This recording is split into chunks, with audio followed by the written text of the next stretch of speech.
Yordaanos bishaan qulqulleetti gara kee dhufeera gammadii gooftanii. Yordaanos bishaan qulqulleetti gara kee dhufeera gammadii gooftanii. Yordaanos bishaan qulqulleetti gara kee dhufeera gammadii gooftanii. Yordaanos bishaan qulqulleetti gara kee dhufeera gammadii gooftanii. Lageen hundumarraa gooftaan si filate kun har'aa dhugoomee kan Daawit dubbate.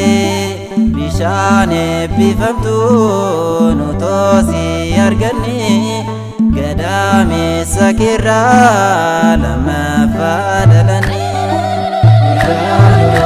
Yordaanos bishaan qulqulleetti gara kee dhufeera gammadii gooftanii. Abbaan ni dubbate ilma koo jechuuni bifa gugeetiinis ni bu'ee hafuurri tokkummaaf sadummaa sifaatti baasteeta gammadii Yordaanos ayyaana argatteeta.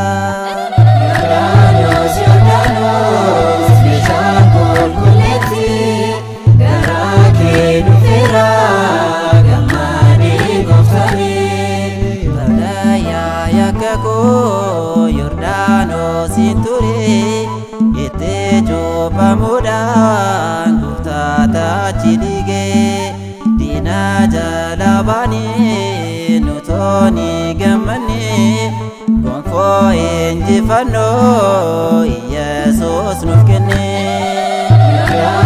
Yordaanos bishaan qulqulleetti gara kee dhufeera gammadii gooftanii. Yohaannis cuuphee bishaan qulqulluudhaan Kiristoos nu cuuphee hafuuraaf ibiddaan balleessaa keenya hundaa yaa gooftaa nuuf dhiisi hundumtuu adeemnu gara Yordaanosii.